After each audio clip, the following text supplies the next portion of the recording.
Hello, everybody. Welcome to Wholehearted Loving. I'm Stephanie. Hi, I'm Georgiana.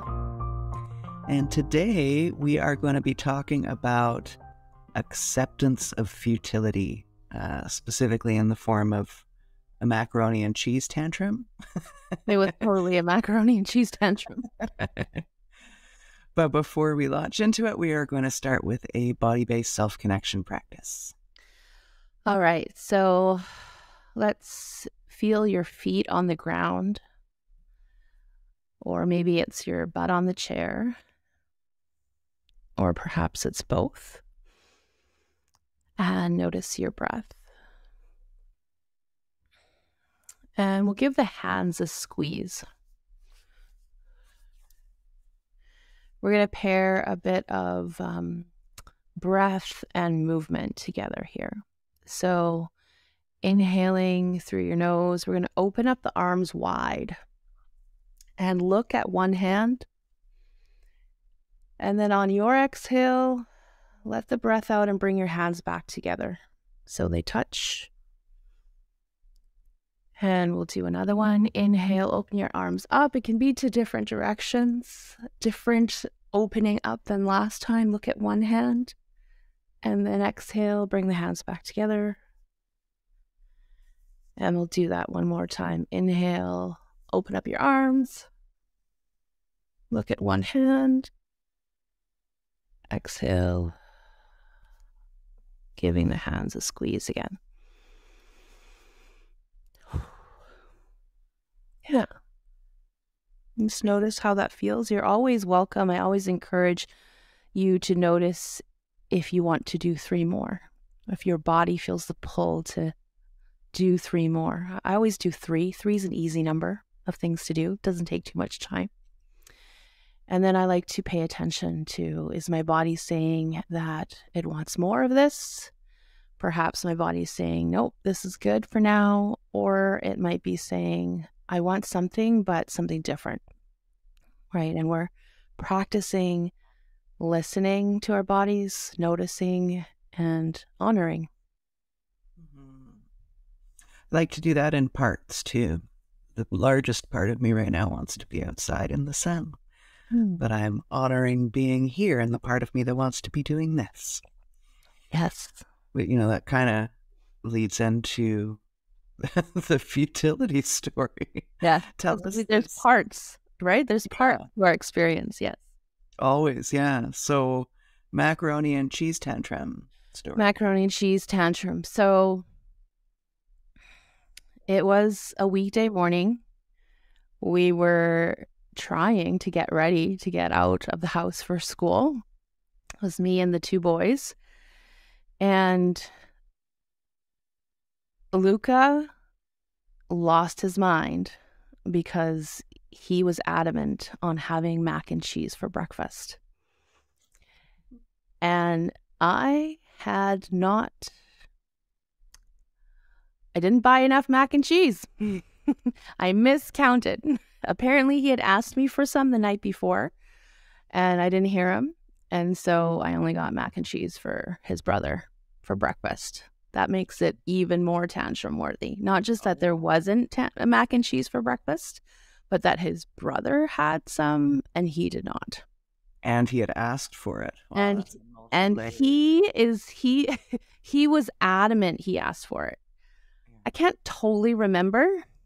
In my mind, he hadn't, but it's possible I'm totally wrong because I remember I had a lot of things going on in my head. And I miscounted and did not buy enough. And so, some people might have judgments about the fact that we're eating mac and cheese for breakfast. That doesn't bother me. That's not what the story is about. But Luca was so distraught. He was just crying and heaving. And I could tell by his reaction, like, this isn't going to be just okay, like, yeah, that's tough. Let's move along. Like, I knew I would really have to, tend to him and really help him through his upset. And it wasn't a time where any kind of logic or reasoning was going to shift anything in a positive way. And in fact, I think if I would have brought logic and reason, he would have just become more distraught and angry even at me. So I went to him and sat with him and, gave him some touch. And I said, Bud, this must be so hard, right? You are so upset that there's no mac and cheese, right? Are you so upset there's no mac and cheese? And he's like crying, yes, I am. And are you really so upset that Kai has mac and cheese and you do not?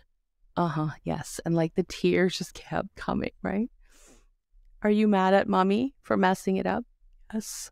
Like just more and more tears. And I was like, okay, let's just sit here and let's be with the tears. And, there was this, but you said you would get some for us and you get it for Kai and you didn't get it for me. So like blame coming, which I was like, okay, just bring it. It's okay. I know you're really mad at mommy right now. I get it. And throughout the sort of supporting him with it and letting him know it was okay to cry and that I love him and I'm here to help him, I did need to throw in reminders.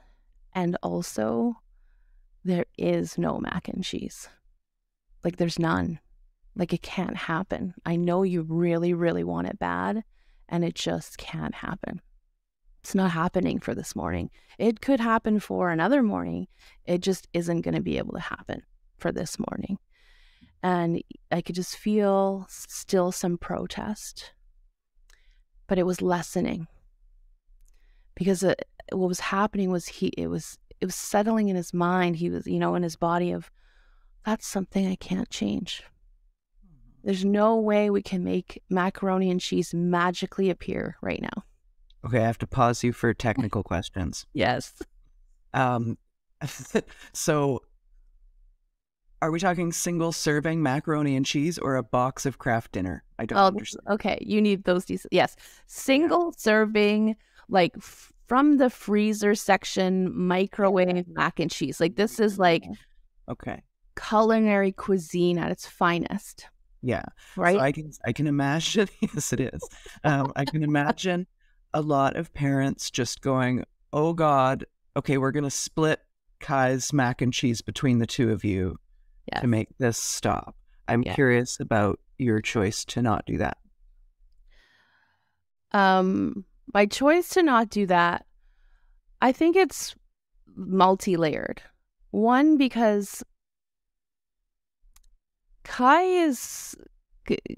that's not something that Kai would very easily, I think, go along with. Not because he's not generous, but in his mind, he's like, this was mine. Mom got it for me. Like, it's just like he's on that path. Serving. Yeah, single serving. He's very factual, logical, whatever. And I was like, if I choose that option, it's going to blow up the morning even more. Do you think that was in Luca's mind? Like, I wonder what he would have been thinking about the presence of mac and cheese that he can't access. Oh, yeah, that for sure was in his mind. And I think it was in his mind that sometimes he feels like Kai gets more of what he wants. Right? And we can talk about that either later on another episode. So I know that it wasn't just about mac and cheese. Yeah. I know that also he had been really tired that week. So he was also overtired. Mm-hmm. But what got all the attention was the mac and cheese. And that's like, you can't really tell this 10-year-old kid, it's not really about the mac and cheese. It's because you're tired. It's because you're also jealous of your brother. It's because your brother's not being very generous sometimes. Like in his mind, it's the mac and cheese, right? So we stayed with it on the mac and cheese. The other reason I didn't lean towards that option, of Kai splitting his, was because it was my mistake, or potentially my mistake. Like, it's really highly possible Luke had said to me, but it just didn't register. And I didn't want Kai to have to take the impact of something that was really on me and not on him. So I remember that being in my mind. And also it's like 7 a.m., 6:30 a.m. It's early. And like, I'm trying to think of like, how do I help him through this, help us get out of the house on time, get myself back in order to like start my day. So it's a lot of fast processing. Wow. Yeah. But what I did know is that I could either really help Luca and take it seriously, his upset, or I could be like, dude, man, you're like overreacting over a bit of macaroni. Sort yourself out. Be ready at the door at this time because we're leaving. Wow. And my gut, Even hear you say that, honestly. It's difficult to hear those sorts of words coming out of your mouth. my gut sense was that's not going to be helpful. Like if I play that forward in my mind, a movie in my mind, I'm like, that's not actually going to be helpful in terms of just practically speaking, getting us out of the house on time. It's going to leave him with this really yucky feeling about the morning. It's going to leave me with a gross feeling about the morning. It's going to leave this tension and energy between us that I don't want to start the morning with. I don't want to send him off to school with that feeling. So I think I just knew like I need to tend to this. This is a big deal for this kid right now. Right.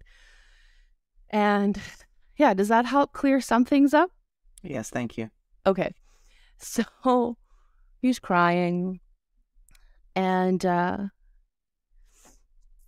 at some point I could sense an opening, right? Like not meaning he was totally like satisfied and content again and ready to move on with the morning, but I could sense a little opening.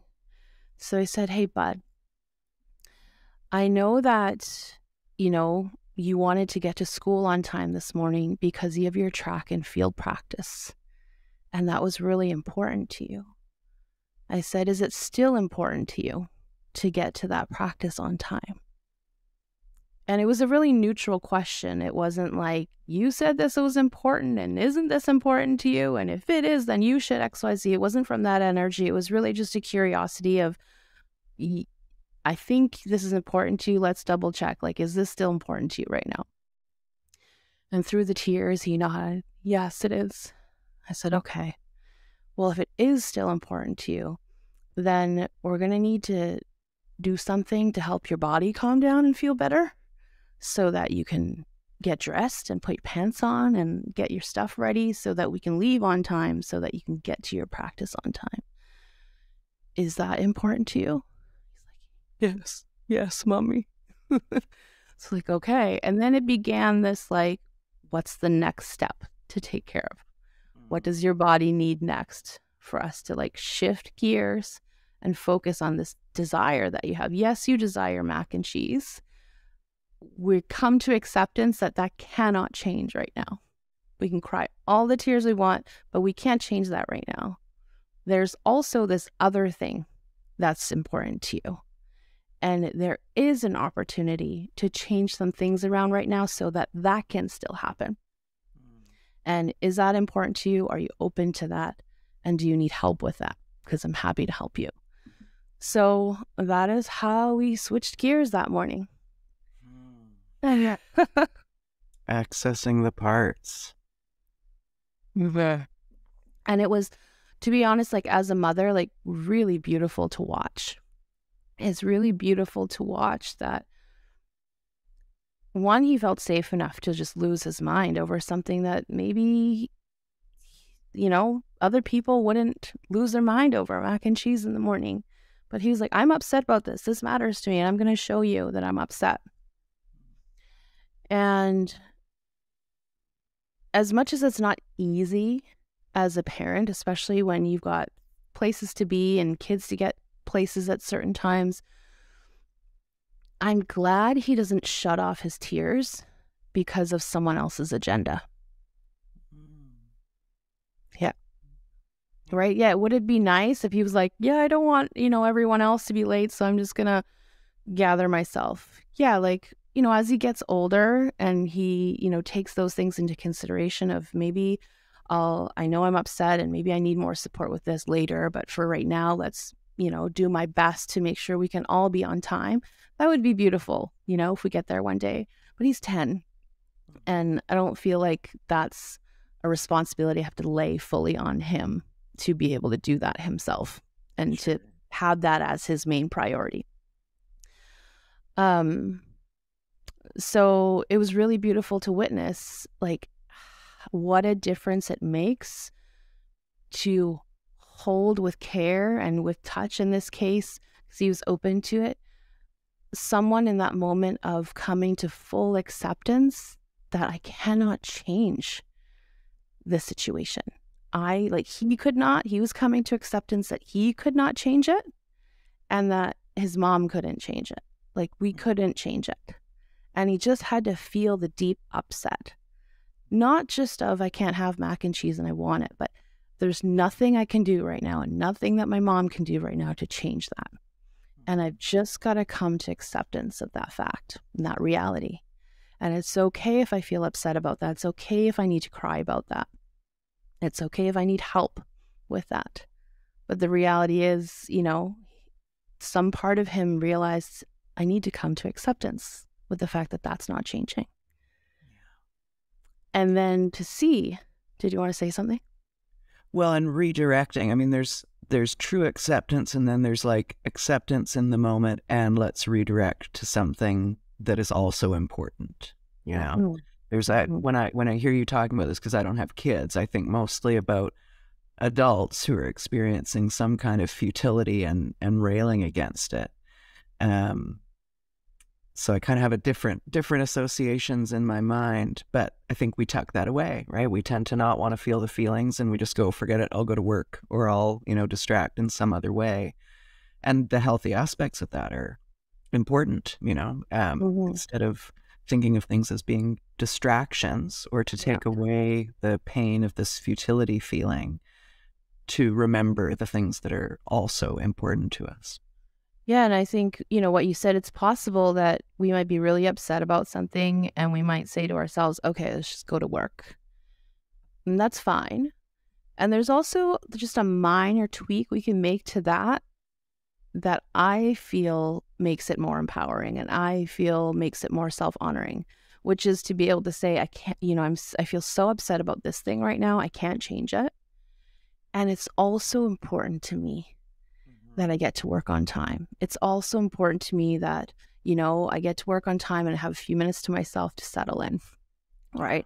It's also important to me that I'm able to do my work well and I get paid and I can pay the bills, this week or this month for my family. Yeah. And the action is the same in that you go from being upset about something to you get to work. Mm-hmm. But it comes with more intention and awareness of what else matters to you and why you're doing that. Yeah. Yeah. Self-connection instead of some kind of self-denial, It's the and but difference. It's not, oh, I'm sad and I want to deal with this, but I have to go to work. It's, I'm sad and dealing with this, and I really value, living in a house and being able to eat food and connect with coworkers and things like that. Totally different. Exactly. Right. And I've seen this, like, learning to face futility was just absolutely life-changing for me, because it was so hard for me to accept things that were disappointing. I remember feeling deep heartbreak, like the one that really tore me apart. And like, I could tell, like, I just wasn't accepting it. I wanted to change it. I wanted the relationship back. I wanted to fight for it. I wanted to convince. I wanted all the things. And then I realized I'm not facing reality. The reality is that this is over and it's not changing. And this person is not coming back. And they can love me lots and still not come back. And I cannot change that. And I remember when I came to acceptance of that, like, I was like the deep, like, same as Luca's macaroni cry. I had that cry in bed at night, like so loud, just sobbing. But I knew in that moment, this is good, because this means I'm facing the futility of the situation.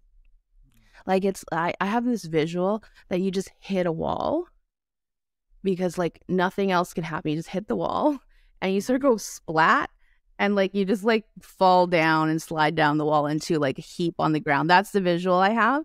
And that visual is so valuable to me, because every time I know that that's happening, I'm like, oh, this is a good thing.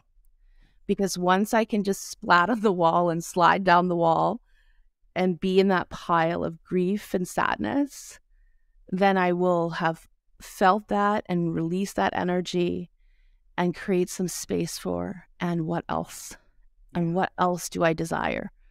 Right? And what else? So the other side of this is we're talking about noticing our parts and adding in other elements of life that are important to us. So the futility is there, the acceptance is there, and it's a piece of life. It's not everything in life.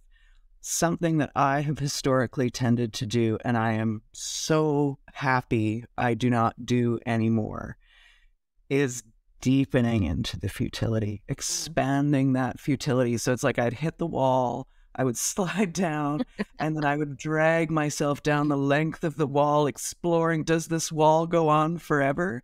And, if you're exploring an eternal wall, it will go on forever because you're not looking anywhere else, I think that's an important thing to point out as well.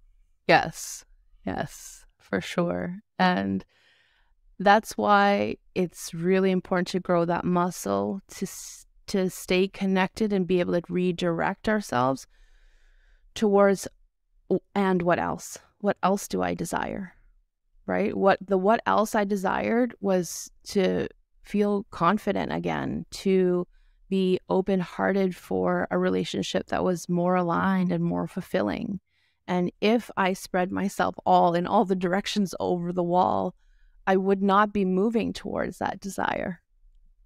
Right? And so when we don't have a desire in mind, when we don't have the and what else in mind, it's very easy to stay and expand that futility and that sorrow and helplessness. Yeah, for sure. Mm-hmm. Well, and, at the risk of making this conversation much bigger and longer, the futility that's sort of pervading society, like a pointlessness, a disconnection that we're sort of experiencing, socio-politically. Luca had this thing to look forward to. He was excited about was it track and field? Track and field, high jump practice. High jump, yeah. So he's got this thing he's excited about that he can look forward to.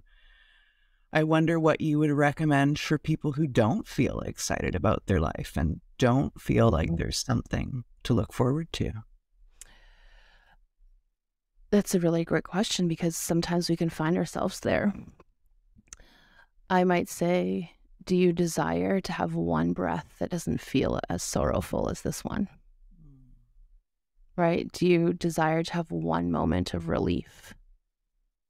Most everyone I've spoken to in their deepest moments of despair, they can quite clearly tell me and show me and give me signs that they would love some relief, even if it was a moment. Right. So they just maybe can't imagine it. They can't picture it right now, but they can't picture it. They might not know what to do in order to help create that relief. But all you need to know is that you desire. There's at least 1% of yours, that desires a moment of relief. And with that, if you're willing, you could go to someone who you trust and you care about and you say, I'm in deep despair. Right? I feel helpless and I am having a hard time accepting this thing that cannot change. All I know is there's one small part of me that desires relief. Can you help me? Yeah. Right? Yeah. Yeah. Beautiful. So, yeah. I think something that's really helped me, because I've certainly felt a lot of depression and despair and dragging myself along that wall, is sort of external magic. Like the universe is bringing you things all the time. You have no idea what they're going to be. One thing I like to remember for those of us who maybe find ourselves in bed, depressed for days at a time, which happens to me much less now, something will happen. You won't be there forever. You might have this feeling like, oh, whatever dreadful, futile thing is happening right now is going to go on forever. Eventually, you're going to have to pee. Eventually you're going to be hungry. Eventually Yeah. somebody's going to phone you or knock on your door, or, Mhm. cat's going to bring a bird into the house. Like something's going to Yeah. happen. There Yeah. will be change. Yes, and if when that something happens, if you're willing to feel your feet on the floor for that moment that something different is happening, then what you've done right there is you've interrupted that old habit loop of just being in that sorrow and depression and only aware of it, that only aware of that. Now you still might have sorrow and depression and also have an awareness of my feet on the ground while I walk to go pee. And that changes that old habit loop of it's only I only know how to do this loop. Right. Yeah, totally. That loop can be like a powerful comfort too. Having some kind of measure of seeming control or knowing what happens next. Like I think the general futility is a terrifying thing. So we create these loops for ourselves, and interrupting them, feet on the Yeah. floor, it's that simple. Just new Yeah. practices. Yeah. And people will say, but I don't feel better. And that's okay if you don't feel better. We're not right now trying to necessarily feel better. We're practicing interrupting an old loop. And over time, what you'll notice is feeling my feet on the floor while I walk to go pee creates that moment of relief, a little bit of respite from that old thing. Yeah. And over time, that respite and relief will begin to feel really nice and settling. And Totally. you'll start craving it. And then you'll Yeah. get yourself off of the wall, off of face plastered on the wall. You'll be able to move away from that a little bit sooner, a little bit more easefully towards the, and what else do I desire? Yeah. It really is that simple. And it's almost infuriating when it's happening. I remember the feeling of being stuck in that futility loop that was so comfortable for me and also so futile. And initially, your loving interactions with me, this simple interrupting of patterns, like it just brought up this huge kind of fuck you, because it's just like, okay, I see that's happening for you right now, and I hear what's going on, and can you feel your feet on the floor? Yes, I can feel my damn feet on the floor. Yeah. Okay. So what? This is not helping. And I'm like, great, that's excellent. Awesome. I love you. And it's that simple. Like it is that moment that is taking you out of the pattern. And when the pattern's comfortable, being taken out of it will be uncomfortable. And the pattern is so dramatic and creative and all consuming that this really simple, microscopic solution for a moment is like deeply frustrating because it's so true. It's really a wonder to experience and then to feel the deep impacts of over many years, these little changes. They make a huge difference. And I could imagine, like, if it pissed you off that much in those moments for me to ask you, can you feel your feet on the ground? Imagine if I would have said, let's put a smile on your face. Let's do happy dance. And try to change the pattern that way to this huge other extreme. Yeah. Let's look at what's great in life. See, and that's a different level of frustration because it's so common. That's something I would have expected. I would have expected to be told to shut my feelings down and to just go do something else. And that's annoying, but like a deep, familiar annoyance. This other thing, this gentle acceptance and just being present is like a pretty large physical reaction I would have experienced in my body at that time. Yeah. Yeah. So magic that you're teaching your children this as they're experiencing these things in real time. Yeah. I really want them to just know that there's a different possibility. If you need to sort of move on quickly, sure. But it's also okay to take your time with your upset, right? If you want to move on quickly because something else matters to you and you need to tend to that and you want to come back to the old thing later, totally okay. I just don't want to make it wrong. I don't want to make it wrong when they have big feelings that are hard. That's And I what I don't, want everyone in the right? world to know. It's not Yeah. wrong. Yeah. And I really don't want them to shut it down to make other people happy or more comfortable. I wonder how that lands with people to hear that. Like, it's such a hard pill to swallow that you're just welcome and loved and everything you feel is acceptable. I mean, I have my moments. I'm human. I definitely find it harder when, Kai has a very different way of expressing his frustration, right? And it's not personal, but he leans more towards blame, and he leans more towards like the yelling, right? And so I have to remind myself that it's coming from the same place of frustration and helplessness and overwhelm. And yes, we need to address that. I don't want to be spoken to that way, and that hurts my feelings, and it's not respectful and kind. And at the same time, right now, I'm here to help you address that. You're completely overwhelmed and can't regulate yourself. That's interesting. So now you're reminding me of drunk people. So the root feeling you're describing for both of their different behaviors is anger, right? Which if it, boom, we're in an altered state. We've got hormones flying, our body's biologically responding in these ways. And Kai has more of an aggressive response, and Luca has this crying response, which I think it's pretty normal. Well, not even to say normal. It's easier to feel somebody's tears, maybe, than for me. Yeah. It really depends what you're used to in life. You know, some people will be more comfortable with aggression than tears. Yeah. Yeah. Important thing to know that they're in an altered state at that point, like drunk people. Yeah. Right. They're like, I can tell they're having a hard time. And I've been able to see since they were very, very young that they express their hard time differently. And I've been practicing being very intentional and about not making either one of those kinds of expressions better or worse or right or wrong. They're just different. And one I can totally notice is harder for me than the other. Like crying is easier for me.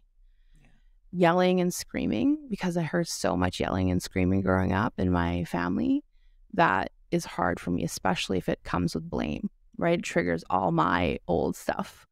So I need to really practice being able to feel my body and see this in front of me as a kid having a hard time. Yeah. Yeah. These are such great reflections for all of us as adults. I hope people listening can see themselves in these behaviors. You know, what are our responses when we face these behaviors or when we're experiencing these behaviors in our own bodies? Mm-hmm. This is something like as a mom, I feel really passionate about. That I've never wanted the boys to feel that the way they express their upset is like better or worse than the other child. Right. And so I try to normalize it. Ever since they were little, I said, yeah, Kai's having a hard time and it looks and sounds a bit like this. And just like when you have a hard time, it looks and sounds a little bit like this. Right. You're just both having a hard time, and that's okay. I love you and I'll help you. Right. Or daddy will help you. And being connected to that reminds me of this compassion for just adults out in the world, because you will have people who are angry or overwhelmed, their nervous system is dysregulated, and they go into a shutdown, or they go into a crying, they go into a withdrawal and hiding. And it's typically easier for us to have more compassion for those people.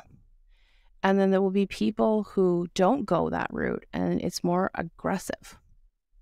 And it's, I think, for most people, harder to have compassion for people who take it that route, because it can harm people and it can be really hurtful and it can cause a lot of damage. And those behaviors that are hurtful and harmful need to be addressed, and new patterns need to be developed in order to express hurt and overwhelm. And at the same time, at the root, it's the same. It's pain. It's someone like not knowing how to deal with that hurt and upset in any better way in that moment. Yeah. Great. So homework for everybody who's listening. Go write a list of ways that you respond when you're having a hard time. Words you say, things you feel, actions you take. Mm-hmm. And then maybe also write lists like that for your friends and family. What do you notice when your mom's having a hard time? How does she behave? How does she act? Etc. Your lover. Mm-hmm. Yeah. This is a great practice because it helps us become aware of when we're in it, right? And then when we notice when we're in it, we have the option to use tools and ask for help in order to help us through that, right? It's great to have that awareness of how it shows up in the people you care about and people you work with, because I think it helps us connect to our shared humanity, that they're just having a hard time too. Like I have a hard time sometimes and they're showing it this way and I show it this way, and some boundaries might still need to be set. And at the same time, I can see the human here. Yeah, make a bit of space between the human and the behavior. Mm-hmm. No. Yeah. Nice. Thanks, Gigi. Macaroni tantrum leads many good places. It sure does. You have a closing practice in mind? Closing practice. Yes. I don't know why this one came to mind. Choose a color. Any color. Come and say it out loud. Pardon? Do you want me to say it out loud? Sure. It is green. Green. Okay. So I want you to feel your butt on the chair or your feet on the ground. And I want you to look for something green in your space. And as you look at that thing, just look at it and notice your feet or your butt. And then you're going to turn and find another green thing in your space. And this time you can practice looking at it and feeling what your hands are touching. And if they're not touching anything, you could rub your fingertips together. And then you're going to find one more thing that's green in your space. This time looking at that thing and noticing your breath.